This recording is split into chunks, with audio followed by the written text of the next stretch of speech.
Je continue de penser que la victoire de la gauche est nécessaire dans notre pays. Mais je ne veux pas m'immiscer dans la primaire. Une déclaration attendue et probablement stratégique pour l'ancien patron du FMI, qui entend par là laisser une chance à la gauche d'asseoir son pouvoir sur le trône présidentiel. Pour Marisol Touraine, cette déclaration est uniquement celle d'un homme qui cherche à rétablir son honneur et sa vérité. Si la présidente du Conseil général d'Indre-et-Loire laissait entendre il y a fort longtemps qu'elle marchait auprès de Dominique Strauss-Kahn, aujourd'hui, elle marque son soutien indéfectible pour François Hollande et souhaite, à l'image du Parti socialiste, tourner la page. Le processus dans lequel est engagé Dominique Strauss-Kahn est un processus de réhabilitation personnelle. Le chemin qu'ont emprunté les autres responsables socialistes est celui de la primaire et de la présidentielle. Et donc il y a d'un côté une démarche individuelle et personnelle, de l'autre un processus politique. À droite, Guillaume Pelletier parle du nombre des SK qui pollueraient l'affaire du Parti socialiste.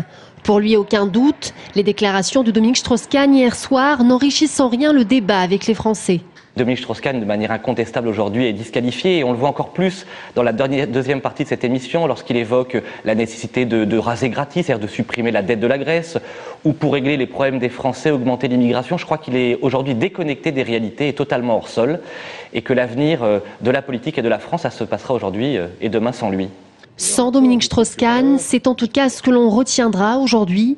Jean-Patrick Gilles et Jean Germain ont suivi la tendance générale du Parti socialiste au niveau national, ne pas s'exprimer.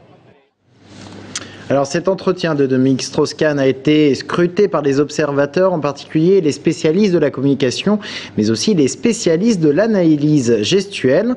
Comment ont-ils perçu l'intervention de DSK? Nous sommes allés voir l'un d'eux, réaction recueillie par Anaïs Michaud. Il était très sous contrôle.